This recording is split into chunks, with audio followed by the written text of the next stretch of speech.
Imagine a doctor prescribing heroin for your child's cough, or drilling into your brain with an ice pick just to improve your mood. This isn't a horror movie.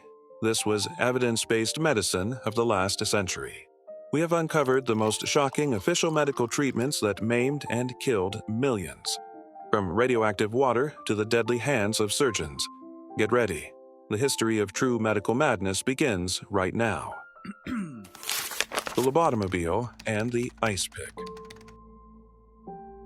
Let's start with a procedure that turned people into vegetables but was considered the pinnacle of progress.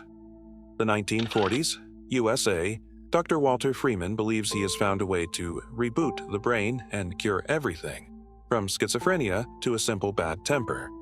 His method was called the transorbital lobotomy. It sounds complex, but in reality, it was barbarism. Freeman would take an instrument resembling an ice pick, place it against the patient's upper eyelid, hammer it through the thin bone of the eye socket, and blindly rotate the metal inside the brain, severing the frontal lobes. No anesthesia. The patient was simply switched off with a massive jolt of electroshock. Freeman believed in his success so much that he bought a van, dubbed it the Lobotomobile, and went on a tour across America, performing operations like a circus show, sometimes using two hands simultaneously. The most famous victim of this tour was Rosemary Kennedy, the sister of President John F. Kennedy. In 1941, she was just 23 years old. She was a happy, albeit slightly temperamental young woman. After 10 minutes of the ice pick work, she was reduced to the mental capacity of a 2-year-old child. She lost the ability to speak and walk, and her family hid her away in an institution for the rest of her life. Freeman maimed over 3,500 people before the world recognized this as a crime. The Millionaire's deadly water. If lobotomies were often forced, the next death was something people paid a fortune for voluntarily. In the Roaring '20s, the word radiation was synonymous with health. It wasn't just medicine, it was a lifestyle mania. We found advertisements for radioactive wool for babies to keep them warm, and radium-lined underwear that promised to increase virility. There were even ceramic water jars called revigators that sat on kitchen counters across America. These jars were lined with uranium ore to make sure your family's drinking water was thoroughly radioactive by breakfast. Families drank this poison daily, convinced they were sipping pure energy. The peak of this madness was a tonic called Radithor. The manufacturer claimed it was perpetual sunshine in a bottle. In reality, it was just water laced with radium-226. We found the tragic story of Eben Byers, a wealthy American industrialist and playboy. When he injured his arm, a doctor recommended Radithor to speed up healing. Byers liked the energy boost so much that he started drinking 3 bottles a day. He drank 1,400 bottles of radioactive water. The end was horrific. The radium settled in his bones, destroying them from the inside out. First, the millionaire's teeth began to fall out. Then, in 1931, his entire lower jaw literally disintegrated and fell off. He died slowly, with a clear mind, while his body decayed while he was still alive. The Wall Street Journal ran a legendary headline: "The radium water worked fine until his jaw came off."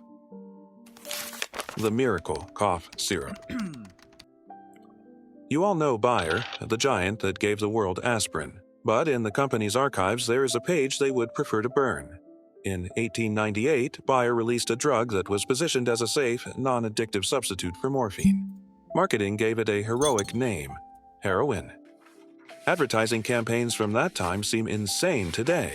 Heroin was openly sold as children's cough medicine. Doctors prescribed it to babies who had trouble sleeping or suffered from colds. And it worked. The children really did stop coughing and crying, because they fell into a heavy narcotic stupor. It took over 12 years for doctors to sound the alarm. Hospitals filled with patients selling their last possessions for cough syrup. But even then, heroin didn't disappear immediately. It remained illegal in the US until 1924, and right next to it on the shelves stood cocaine toothache drops. Just 15 cents for instant addiction. The Goat Doctor and the Radio Empire. Moving from tragedy to something completely absurd. Meet John Brinkley, a man who became a millionaire selling the dream of eternal youth. In the 1920s, Brinkley claimed the secret to male virility lies in goats.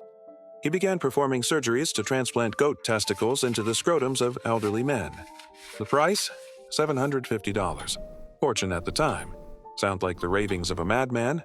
Perhaps, but thousands of men lined up for it. Brinkley was less of a doctor and more of a PR genius.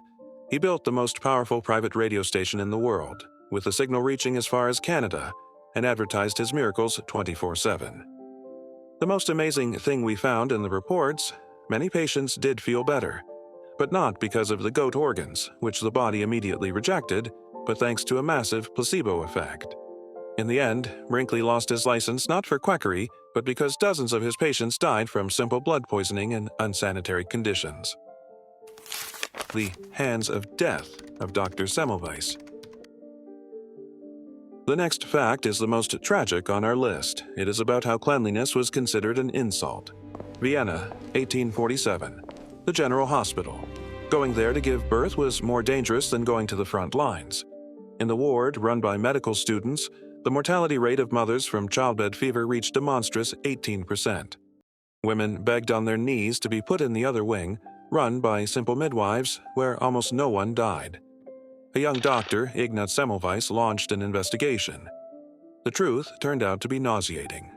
The students started their morning in the morgue, practicing autopsies on women who had died, and then, simply wiping their hands with a handkerchief, washing was considered unnecessary. They went upstairs to deliver babies for healthy women. Semmelweis realized the doctors were carrying death on their own hands. He introduced a revolutionary rule: wash hands in a chlorinated lime solution until the smell of the morgue disappeared. The result was instant. Mortality crashed from 18% to 1%. But instead of triumph, hell awaited Semmelweis. His fellow doctors were offended. Professors declared, "A gentleman's hands are clean."